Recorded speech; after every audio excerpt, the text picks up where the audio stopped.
Ada apa di balik pertemuan Surya Paloh dengan Prabowo? Sekarang kita sudah bersama dengan Direktur Eksekutif Parameter Politik Indonesia, Adi Praitno. Selamat petang, Mas Adi. Selamat petang, Audrey. Mas Adi, jadi apa sih di balik pertemuan Prabowo dan Surya Paloh? Ya, saya kira memang ada dua panggung yang mesti dibaca ya. Pertama panggung depan dan panggung belakang. Kalau bicara panggung depannya, kita semua sudah tahu bahwa yang dibicarakan Surya Paloh dan Prabowo Subianto bahwa persaingan politik politik adalah perkara biasa, yang penting dan jangan alergi dalam konteks itu. Itu menjadi satu sinyalmen bahwa kedua partai ini sangat mungkin akan pisah jalan di 2024. Kita tahu Gerindra dan PKB sudah mengusung Prabowo untuk maju di Pilpres, sementara Nasdem mendeklarasikan sebagai poros perubahan dengan dua partai politik lain, Demokrat dan PKS. Dalam konteks itulah kemudian rivalitas yang kemudian disampaikan oleh Prabowo menjadi relevan dalam pertemuan ini. Hmm, Jadi sekeras apapun persaingan, perbedaan apapun antar elit-elit partai, itu jangan sampai persahabatan dan kehangatan dalam berpolitik itu hilang dan bisa digadaikan dengan hal-hal yang tidak substantif. Ini kan pesan politiknya sederhana, rakyat Oke. Arti, artinya sudah tahu ya ini politik bisa jalan saja ya. Kalau sudah kalah. kalau sudah bisa jalan nih pertanyaannya kenapa bertemu? Apakah salah satunya membahas soal kriteria capres cawapres? Kita simak dulu, Mas Adi.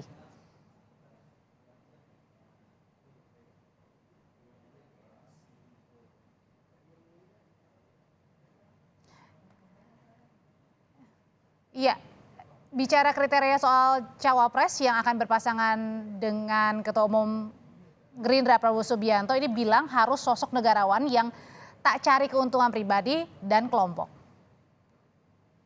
Komit Pancasila. Itu bagi saya tidak dapat ditawar-menawar. Pancasila, Undang-Undang Dasar 45, ya kan? Bhinneka Tunggal Ika, NKRI. Dan kriteria yang baik tentunya harus capable, ya harus punya kemampuan, harus punya juga kearifan, semangat negarawan, akhlak, tidak boleh punya minat mencari keuntungan untuk pribadi atau keluarga atau kelompok, ya kan? Benar-benar ingin berbakti kepada negara dan bangsa. Saya kira ini kuncinya. Kalau dengan statement kayak gini artinya benar-benar pisah jalan atau ada kemungkinan mungkin saja Prabowo dengan Anies, Mas Adi? Ya, kalau saya membaca soal Prabowo dan Anies agak sulit ya untuk dibayangkan bisa berkoalisi karena ini kan dua mazhab yang agak sulit untuk disatukan. Harus diakui Anies itu adalah simbol dari kelompok oposisi, pendukungnya itu adalah mereka yang tidak setuju dan bahkan pembenci Jokowi. Sementara kita tahu Prabowo Subianto itu adalah orang yang cukup loyal dan total mendukung Jokowi dalam konteks ini. Jadi kalau saya membayangkan bahwa keduanya akan berkoalisi, akan berkongsi menjadi satu poros politik di 2024, rasa-rasanya agak sulit, Audrey. Itu yang saya baca di panggung belakang ya, tapi di panggung depan maksud saya. Sementara panggung belakang, jangan-jangan memang ada sesuatu yang tidak disampaikan kepada publik oleh Misalnya, Surya Paloh. Karena begini, karena pertemuan Prabowo Subianto dengan Surya Paloh ini kan tidak terlepas dari pertemuan siapa namanya Surya Paloh dengan Jokowi beberapa waktu yang lalu. Kan sangat kelihatan setelah Surya Paloh ketemu Jokowi, kemudian Nasdem ini kan safari, ketemu dengan Gerindra, ketemu dengan Golkar dan seterusnya dan seterusnya. Jangan-jangan memang para elit ini sudah selesai soal Pilpres ya. Misalnya bahwa tidak ada lagi misalnya ada orang yang kemudian menyatakan diri sebagai poros perubahan.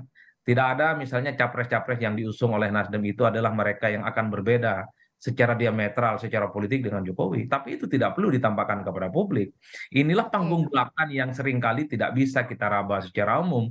Karena yang ditampilkan ke publik di depan kita semua adalah hal-hal yang sifatnya normatif yang sebenarnya tidak terlampau penting untuk urusan 2024, misalnya tentang oposisi. Oposisi perkara biasa di politik kita. Jadi artinya Yang tidak ini hal ini pertemuan siang hari ini tidak ada yang spesial begitu bagi keduanya apalagi menyambut 2024. Ya tidak ada yang spesial-spesial amat sebenarnya. Yang menjadi spesial tentu kalau kemudian misalnya Prabowo Subianto dengan Anies deklarasi bersama maju Pilpres, wah itu saya kira luar biasa. Baik, Kalau cuma bicara rivalitas, bicara tentang oposisi, saya kira hal-hal yang sifatnya normatif ya bahwa keduanya saat ini adalah beda kongsi. oke. Yang saya bayangkan sebenarnya bahwa keduanya ini di panggung belakangnya sebenarnya sudah selesai. Mhm.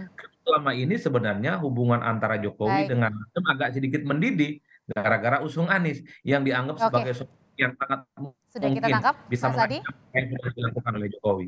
Terima kasih Direktur Eksekutif Parameter Politik Indonesia, Adi Praitno. Sehat selalu, Mas Adi.